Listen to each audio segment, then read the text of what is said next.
Весна, кажи ми ти мене од сите овие профили на личности кои што ти поминале во твојот љубовен живот, политичарите или ти Знам каде политичарот, целиш. како беше во актот? Имаше афера за тебе Да. и за Бранко Црвенковски, дека сте биле заедно.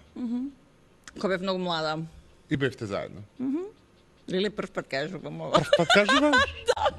Како беше Бранко? Прекрасен. Срце човек. Супер лик. Многу Како паметен. дојде до тоа Бранко тебе да ти се удвори, да те добие? А ме гледаше на една представа. И после ме приде. Фантастичен. Шмекер. Он е еден од ретките шмекери во мојот живот што сум го сретнала и што сум го запознала без разлика после тоа се што направи тој во својата кариера, но мислам дека е шизик. Колку време се гледавте? Па скоро година. Една година. Да, Значи ти мислам, си да. можела да бидеш и прва дама. Па не можам, Ако си зачем имала да заради тоа што беше женет. Јас само се сеќавам на тоа колку беше он препаметен, прекрасен, прецизен, преубав. Прецизен во што? Во мислите. Во мислите, добро. И шмекер. Како е да бидеш во тајна врска со премиер? Каде се гледавте?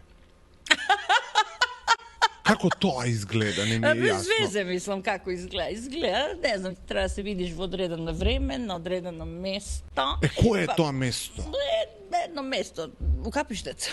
Каде во Капиш? Некаков стан приватен? Да. Аха. Обезбедување проаѓаш, тука они Да. седат. Немав некој оптеретување од тој аспект. И како прекинавте? Органски. Органски? Да, просто веројатно не требаше, ни се доседи еден од друг. Предпоставувам тоа умара. Умара и од аспект на приватност и од аспект на професија, знаеш.